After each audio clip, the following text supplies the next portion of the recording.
लाडकी बहीण योजनेमध्ये पात्र असलेल्या महिलांना मिळणार आता अन्नपूर्णा योजनेचा फायदा। मुख्यमंत्री देवेंद्र फडणवीस यांनी अनेक महत्त्वपूर्ण निर्णय घेतले आहे। त्यामधलाच एक महत्त्वपूर्ण निर्णय म्हणजे अन्नपूर्णा योजना। या योजनेमध्ये कोणत्या महिला पात्र असतील हे आपण व्हिडिओमध्ये पुढे जाणून घेणार आहोत।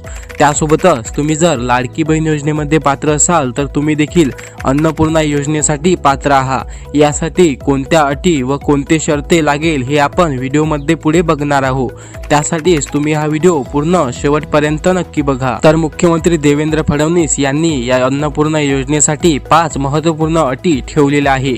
या 5 अटीमध्ये जर तुम्ही बसत असाल तर तुम्हाला देखील अन्नपूर्णा योजनेचा फायदा हा होणार आहे। पहिली अट म्हणजे तुमच्या घरी रेशन कार्ड असणं गरजेचं आहे। तुमच्या घरी पिवळं किंवा केशरी रंगाचं रेशन कार्ड असेल तरीही चालेल, मात्र तुमचे रेशन कार्ड मध्ये नाव असणे गरजेचे आहे।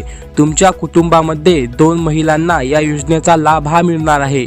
तुमच्या कुटुंबामध्ये एक तुमची पत्नी असेल किंवा मुलगी असेल तरी देखील त्यांना दोघींना देखील या योजनेचा लाभ हा मिळणार आहे। दुसरी अट म्हणजे तुमच्या घरी कोणतीही 4 व्हीलर किंवा ट्रक, जेसीबी यासारख्या मोठमोठ्या गाड्या नसायला पाहिजे। जर तुमच्या घरी या 3 पैकी किंवा यापेक्षा मोठी आणखी दुसरी कोणती महागडी गाडी असेल तर तुम्हाला देखील या योजनेमधून बाद केले जाणार आहे।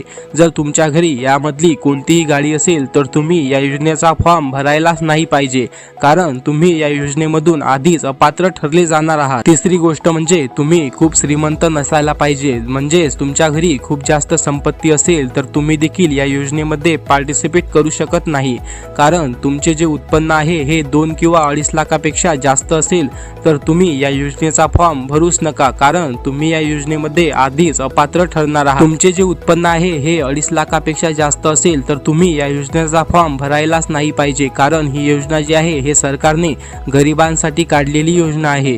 जे गरीब असतील त्यांनीच या योजनेचा फॉर्म भरायला पाहिजे। अनेक श्रीमंत महिला जी आहे या योजनेचा फॉर्म भरत आहे आणि अनेक महिला या योजनेचा फायदा देखील घेत आहे। खूप महिला लाडकी बहीण योजनेमध्ये देखील अनेक फॉर्म भरून अप्लाय करून त्यांचे फॉर्म अप्लाय सुद्धा झाले आणि त्यांना लाडकी बहीण योजनेचे पैसे देखील मिळाले, कारण अशा अनेक महिला जे आहे ते अपात्र ठरत असतात। मात्र श्रीमंत महिलांनाच या योजनेचा फायदा हा मिळत असतो। मात्र आता तसं होणार नाही।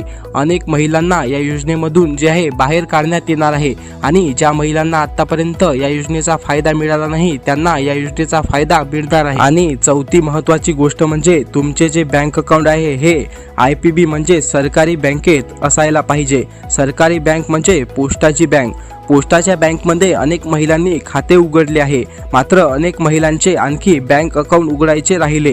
मात्र त्यांनी लवकरात लवकर पोस्ट बँकमध्ये अकाउंट ओपन करायचे आहे, कारण सरकारी योजनांची अनेक माहिती जी आहे तिथेच मिळते। त्यासोबत अनेक सरकारी योजनांचे पैसे हे त्या बँकमध्ये लवकर मिळते। त्यासाठीच तुम्ही पोस्ट ऑफिसमध्ये जर बँक अकाउंट ओपन नसेल केले तर पोस्ट ऑफिसमध्ये बँक अकाउंट लवकरात लवकर ओपन करून घ्यावे। पाचवी आणि सर्वात महत्त्वाची गोष्ट म्हणजे तुमचे वय 18 ते 65 वर्षाच्या आत असायला पाहिजे।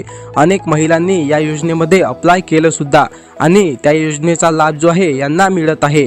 अनेक लाडकी बहीण योजनेमध्ये काही 18 ते 65 वर्षाच्या वयोगटातील महिलांनी अर्ज केले आणि त्यांना देखील या योजनेचा लाभ हा मिळाला। ही योजना देखील लाडकी बहीण योजना या योजनेला जोडून आहे। जर लाडकी बहीण योजनेमध्ये तुम्ही जर पात्र असाल तर तुम्हाला या योजनेचा लाभ हा मिळण्यास सुरुवात होणार आहे।